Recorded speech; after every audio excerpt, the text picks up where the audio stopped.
Married at First Sight Afterparty, Season 16, Episode 8. This episode included Kirsten, Domynique, and Chuck Norris. Let's dive in. So they showed the scene of Dom and Mac at Dom's apartment. She said she feels like he's using her as a scapegoat. Now, I don't understand why she used the term scapegoat. She said on the honeymoon, he said that he feels like the loser who lives in his friend's basement.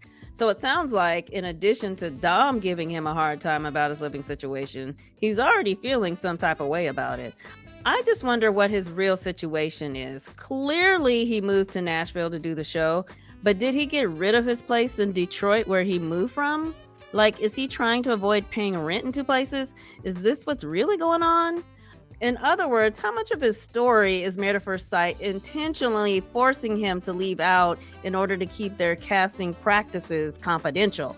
Even though it's super obvious that he moved to Nashville to do the show, they won't let him say that, which is a pretty standard practice for shows that cast real people. I've done a handful of game shows back in the day, and they always made the actors say they did something else for a living because of the optics of it all.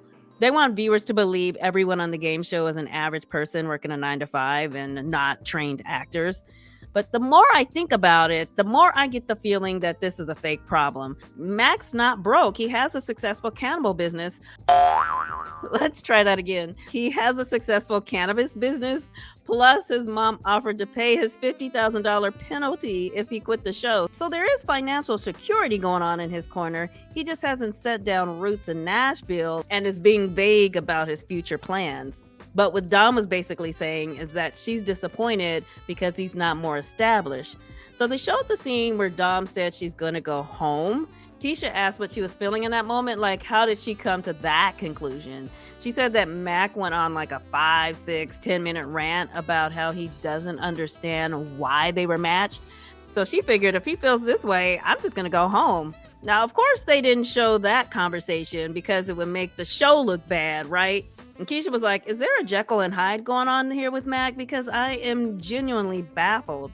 And Dom said that there is another side of Mac. He is sweet and kind, but he does complain a lot and give attitude off camera. She said the way he behaved at her apartment gave us a glimpse of what he's like off camera. This is just one of those situations where we're not being given enough accurate information while we're watching the show to get a real sense of what's going on here. Definitely more than what they're showing us. They played the clip where Dom and Mac met with Pastor Cal and she told him that she's over it. So Dom said that in addition to Mac carrying on about that they didn't give him what he asked for in a spouse before Pastor Cal came, he said that Pastor Cal's going to walk in here and think he's going to change how we feel. So she's painting the picture that he was talking all big and bad when Pastor Cal wasn't there. But as soon as Pastor Cal walked in, he chickened out and didn't say what he was really feeling. It sounds like Mac is very aware of how he can come across on camera, so he changes things up when the cameras are rolling. Now, as for her little sassy demeanor that Pastor Cal pointed out, she said she was reacting to what Mac said before Pastor Cal came. She didn't want to be with someone who doesn't want her, and she feels like he doesn't want to be in the marriage. Okay, I'm not mad at that. If Mac is ranting that she's not who he asked for or wants, no need to fake that moment and pretend things are good when they're not. So they moved on to Kirsten and her scene where she took Shaq to her apartment. Keisha said, how do you have 75 pillows and only 3 pieces of furniture? Okay, Keisha, that's what I'm saying.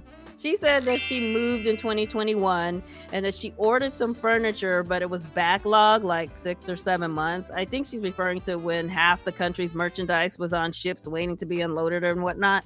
So she just said forget about it and canceled her furniture order. Then she claimed that the cameras don't do her place justice. Child, the cameras don't make your side tables, dressers, and paintings disappear. Chuck Norris said, I think people leave more furniture at the trash dumpster than what's in your place. Okay, Chuck has a sense of humor. I see you, Chuck. That was funny. Then they watched a clip where she told Pastor Cal that they don't have chemistry. She says she's typically not the type of person who can open up to someone as soon as she meets them. Plus, she's trying to get past the lack of physical attraction. I feel like this cast either wasn't properly prepared for the show or they lied and said they were, because why would you agree to do a show that only gives you 8 weeks to open up when you know it takes you 17 months? Anyway, they went into the clip where Gina told Pastor Cal that she doesn't want to move in with Chuck Norris. So Chuck said he looked at it like this: if we're brave enough to jump into this only knowing each other's gender, then let's move in together and give it a shot. I really like that attitude, but at the same time, if Gina is done, it's a waste of time to try to make it work. She's just not that into you, Chuck. Keisha asked him if he thinks there are still some unresolved feelings from the honeymoon. He said yes, they've had a conversation about it, but there were some things said on both sides, and now there may be some trust issues there. I mean, Chuck tried to clean it up by saying what he meant was he normally dates women who are real athletes, but he just stuck his foot even further in his mouth because she was like, I go to Zumba 6 days a week. I am an athlete, bitch. Okay, that's not exactly what she said. Keisha asked him what does he see in Gina that makes him not want to quit, which I think is a great question, one that Pastor Cal should have explored. He said that it's determination, that he doesn't like failure. There's an opportunity to learn some lessons, and he's waiting to see if he'll get a wife at the end. None of these things are qualities that he sees in Gina. He's basically saying that he wants to follow through with his commitment to the show, not to his marriage.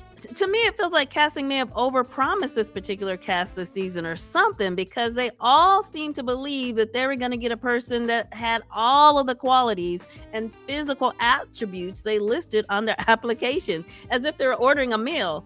It's like they didn't know that the point of the show is for them to match according to who they need, not who they want. And if they watched previous seasons, they also would have known that they don't pay any attention to physical attraction, political beliefs, whether or not they both want children, religious beliefs, unattractive living situations, lack of finances, lack of a job, or if they're as crazy as a cocaine bear. Oh well, we'll see what the next episode has in store. In the meantime, thanks for hanging out with me, and I'll see you in my next video.